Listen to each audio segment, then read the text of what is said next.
بسم اللہ الرحمن الرحیم۔ 3 دن تک استغفار اس طرح پڑھیں، چوتھے دن تمام حاجات پوری ہو جائیں گی۔ پریشان حال افراد کے لیے فیصلہ کن عمل ہے۔ زندگی میں وہ سب کچھ ملے گا جس کا گمان بھی نہیں ہوگا۔ محترم ناظرین و سامعین، آج میں آپ سب کی خدمت میں استغفار کا ایک ایسا شاندار جاندار عمل لے کر آیا ہوں جس کی برکت سے آپ سب کے مسائل حل ہو جائیں گے اور تمام حاجات پوری ہو جائیں گی۔ لیکن آپ کو میں استغفار کے متعلق کچھ باتیں بتانا چاہتا ہوں کہ جس سے اکثر لوگ ناواقف ہیں، لہٰذا میں اپنی ذمہ داری سمجھتے ہوئے آپ کو استغفار کی اہمیت و فضیلت کے حوالے سے وہ باتیں بتاؤں گا کہ جن کو جاننے یا پڑھنے کا آپ کو موقع نہیں ملتا۔ پھر جو عمل آپ کو بتاؤں گا کرنے میں جو آپ کو مزہ آئے گا اور پھر دل سے پڑھنے پر اللہ آپ کے جو مسائل حل کرے گا وہ میں یقین جانے یہاں بیان نہیں کر سکتا۔ لہٰذا میری آپ سے مؤدبانہ التماس ہے کہ اگر ابھی تھوڑا سا وقت ہے تو یہ ویڈیو پوری دیکھیے گا، ورنہ آپ بعد میں آرام سے دیکھیں۔ جزاک اللہ خیر۔ محترم ناظرین، آج ہم گناہوں کے سمندر میں غرق ہیں، قدم قدم پر رب کریم کی نافرمانیاں کر رہے ہیں۔ ہماری صبح، ہماری شام، ہماری رات معصیتوں سے آلودہ ہے۔ نفس اور شیطان کے چنگل میں پھنس کر ہم اپنے رحیم اور مہربان پروردگار کی بغاوت مرتکب ہو رہے ہیں۔ دنیا کی محبت نے ہمیں آخرت سے غافل کر رکھا ہے۔ اس فانی، عارضی اور ختم ہو جانے والی زندگی کو ہم نے اپنا مطمع نظر بنایا ہوا ہے۔ خوف خدا، فکر آخرت اور بارگاہ الہی میں حاضری کا احساس معدوم ہوتا جا رہا ہے۔ نتیجہ سامنے ہے، کثرت ذنوب نے ہم پر آفات، بلیات اور مصائب و آلام کے وہ پہاڑ توڑے کہ المان الحفیظ، حالانکہ کتاب و سنت ہمیں اس بات سے آگاہ کرتے ہیں کہ انبیاء کرام صلوات اللہ علیہم اجمعین کے علاوہ کوئی فرد بشر معصوم نہیں۔ ہر انسان سے خطا، لرغش اور غلطی کا صدور ہو سکتا ہے، لیکن بہترین خطا کار وہ ہے جو اپنے کیے پر نادم اور شرمسار ہو، جیسے اس حقیقت کا احساس ہو کہ میرا بد عمل محفوظ کر لیا گیا ہے اور میرا رب مجھ سے اس بارے میں یقیناً پوچھے گا۔ یہی وجہ ہے کہ صاحبان ایمان کو بار بار گناہوں کے تریاق کی طرف متوجہ کیا گیا ہے۔ قرآن کریم کی 10 آیت مبارکہ توبہ و استغفار کی اہمیت بیان کرتی ہیں۔ سینکڑوں احادیث مبارکہ میں انابت اور رجوع اللہ پر روشنی ڈالی گئی ہے۔ ایسا نہ ہو کہ بندہ گناہ کا ارتکاب کرنے کے بعد مایوس اور پریشان ہو جائے، بلکہ کتاب مبین میں خطا کاروں کے واسطے صاف صاف اعلان کر دیا گیا ہے کہ اللہ کی رحمت سے نا امید نہ ہو، پھر سچے دل سے استغفار، توبہ اور باری تعالیٰ کے سامنے اقرار معصیت کی خیر و برکات دونوں جہان میں نصیب ہوتی ہے۔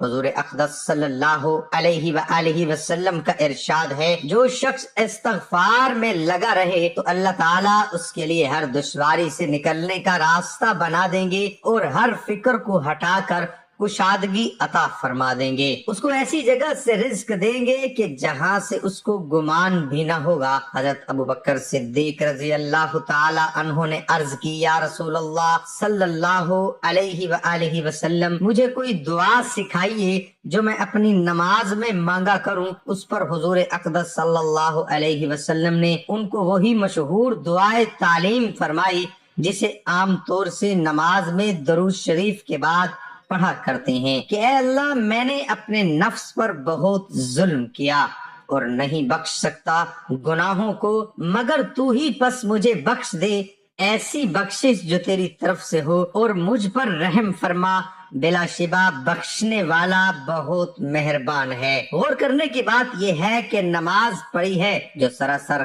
خیر ہے، اللہ تعالیٰ کا فریضہ ادا کیا ہے جس کی نیکی ہونے میں کوئی شک نہیں ہے، اور فریضہ ادا بھی کس نے کیا؟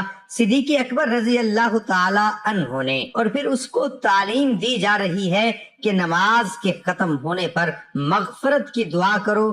اس کی وجہ یہ ہے کہ اللہ جل شانہ کی بارگاہ شایان شان کسی سے بھی عبادت نہیں ہو سکتی۔ عبادت کیے اور مغفرت مانگتے جاؤ، گناہ ہو جانے پر تو سب ہی توبہ استغفار کرتے ہیں، مخلصین کاملین نیکی کر کے استغفار کرتے ہیں، اور یہ طرز زندگی ان کو حضور اقدس صلی اللہ علیہ وآلہ وسلم کی اتباع میں نصیب ہوئی ہے۔ حضور اقدس صلی اللہ علیہ وسلم ساری مخلوق سے افضل ہیں، اللہ تعالیٰ کے سب سے زیادہ مقرب بندے۔ اللہ تعالیٰ نے آپ صلی اللہ علیہ وسلم کو وہ کچھ عطا فرمایا جو کسی کو نہیں دیا۔ آپ صلی اللہ علیہ وسلم رات بھر نماز میں کھڑے رہتے تھے اور اللہ کے دین کو بلند کرنے کے لیے بڑی بڑی محنتیں کرتے تھے۔ اللہ تعالیٰ نے آپ صلی اللہ علیہ وسلم کو حکم دیا، بس آپ صلی اللہ علیہ وسلم اپنے رب کی تسبیح اور تحمید کیجئے، اس سے مغفرت کی درخواست کیجئے،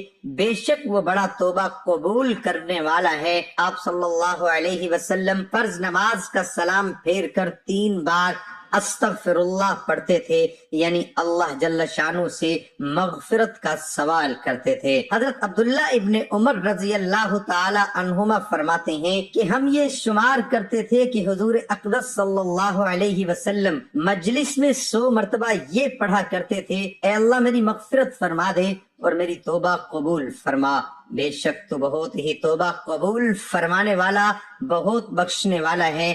استغفار دل حاضر کر کے ہو تو بہت ہی عمدہ بات ہے، اگر حضور قلب نہ ہو تب بھی زبان پر استغفار جاری رہنا چاہیے، یہ بھی انشاءاللہ تعالی بہت کام دے گا۔ استغفار میں کبھی کوتاہی نہیں کی جائے اور مواقع نکال کر حضور قلبی اور پوری ندامت کے ساتھ بھی کرتے رہا کریں، تاکہ ہمیشہ غفلت والا ہی استغفار نہ رہے۔ رات کو سوتے وقت خوب دل حاضر کر کے 2 رکعت نماز نفل پڑھ کر خوب گڑ گڑا کر توبہ و استغفار کر لیا کرے۔ اعمال کی اصلاح میں بھی استغفار کا بڑا دخل ہے۔ حضرت حذیفہ رضی اللہ تعالی عنہ نے بیان فرمایا کہ میں اپنے گھر والوں کے بارے میں تیز زبان واقع ہوا تھا، میں نے عرض کی یا رسول اللہ مجھے ڈر ہے کہ میری زبان کہیں دوزخ میں نہ داخل کرا دے۔ آپ صلی اللہ علیہ وسلم نے فرمایا کہ تم استغفار کیوں چھوڑے ہوئے ہو؟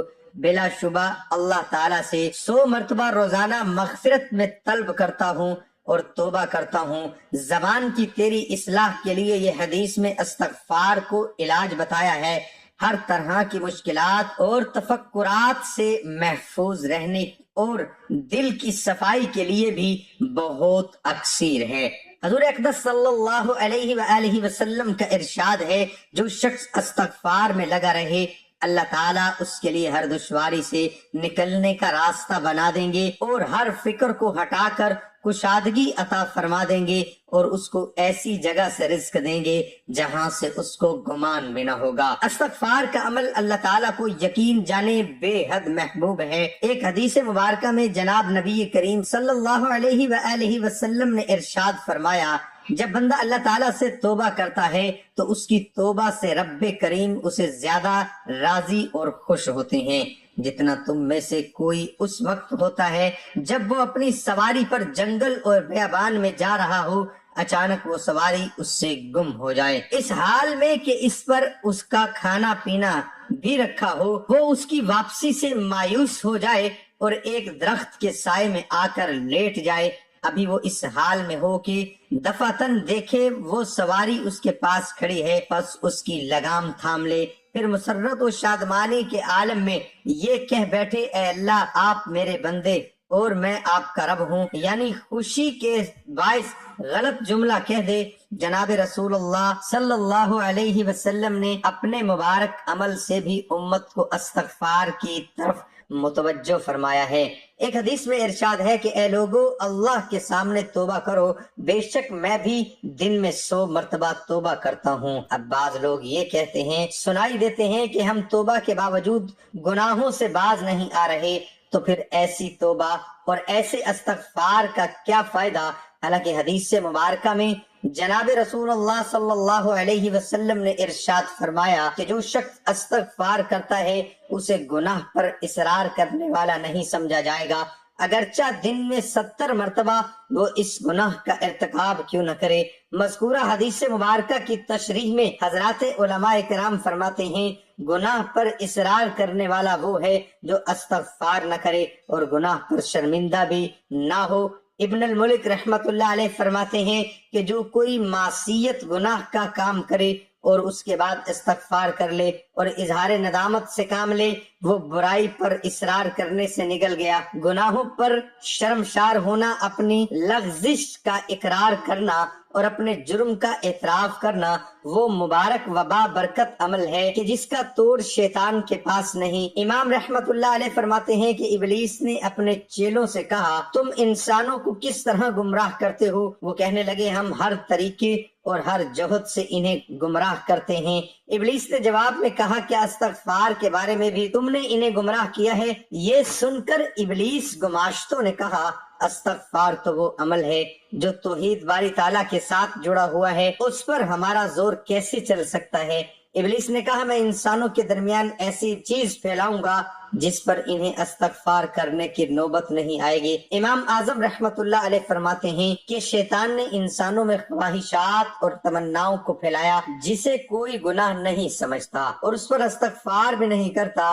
حضرت ابو سعید خدری رضی اللہ تعالی عنہ کی روایت ہے کہ جناب نبی کریم صلی اللہ علیہ وسلم نے ارشاد فرمایا کہ بے شک شیطان نے اللہ تعالیٰ سے کہا تھا کہ اے میرے رب تیری عزت کی قسم میں ہمیشہ تیرے بندوں کو گمراہ کرتا رہوں گا جب تک ان کی روحیں ان کے جسموں میں موجود رہیں گی۔ جواب میں اللہ تعالیٰ نے ارشاد فرمایا میری عزت کی قسم، میرے جلال کی قسم، میرے بلند مرتبے کی قسم، جب تک میرے بندے مجھ سے مغفرت طلب کرتے رہیں گے میں انہیں معاف کرتا رہوں گا۔ تو یہ کچھ تفسیر تھی استغفار کے حوالے سے۔ اب آپ کو عمل کے حوالے سے بتاتا چلوں کہ جتنے بھی یہ اوراد، اذکار، وظائف ہیں یا بزرگوں کے تجربات ہیں، جیسے ایک شخص ایک کلمہ بتاتا ہے، دوسرا شخص دوسرا کلمہ بتاتا ہے، جیسے حکیم، طبیب، ڈاکٹر وغیرہ ایک ہی بیمار کو مختلف دوائیاں تجویز کرتے ہیں، علم کے ساتھ اس کا تجربہ بھی جمع ہے۔ بزرگان دین، علماء اور مرشد حضرات بھی اسی طرح اس شخص کا درد اور غم سن کر کوئی کلمہ جو ہے وہ انہیں عنایت کرتے ہیں۔ ساتھ تجربہ بھی ہوتا ہے کہ بھائی 25 مرتبہ روز پڑھ لو، 100 مرتبہ پڑھ لو، تو اس تجربے کی بنا پر ایک استغفار کا عمل شیخ الاسلام ابن تیمیہ رحمت اللہ علیہ نے لکھا ہے کہ جو شخص روزانہ کم از کم 1000 مرتبہ استغفار کرے اور 40 دن میں کوئی ناغہ نہ کرے، مکمل 40 دن پورے ہو جائیں اور اس نے کسی دن بھی 1000 سے کم استغفار نہیں پڑھا، 41ویں دن اس کی تمام مشکلات حل ہو جائیں گے، اللہ رب العزت اس کی تمام پریشانیاں دور کر دے گا اور اس کی دعا قبول کر لے گا۔ تو یہ ہے استغفار کا عمل اور اس کی اہمیت اور فضیلت جو میں نے آپ کے سامنے رکھی ہے۔ امید کرتا ہوں آپ سب کو آج کا عمل پسند آیا ہوگا، تو پسند آنے پر ہماری حوصلہ افزائی کے لیے ویڈیو کو لائک کیجئے، اور اگر یہ ویڈیو آپ نے آخر تک دیکھی ہے تو اس ویڈیو کے نیچے کمنٹ میں کوئی بھی اللہ کا خوبصورت نام لکھ کر ہماری حوصلہ افزائی کے لیے ویڈیو کو آگے شیئر بھی کرتے جائیے گا۔ جزاک اللہ۔ دعا ہے کہ اللہ پاک میرا سنانا اور آپ کا سننا اپنی بارگاہ الہی میں قبول اور منظور فرمائے، آمین ثم آمین۔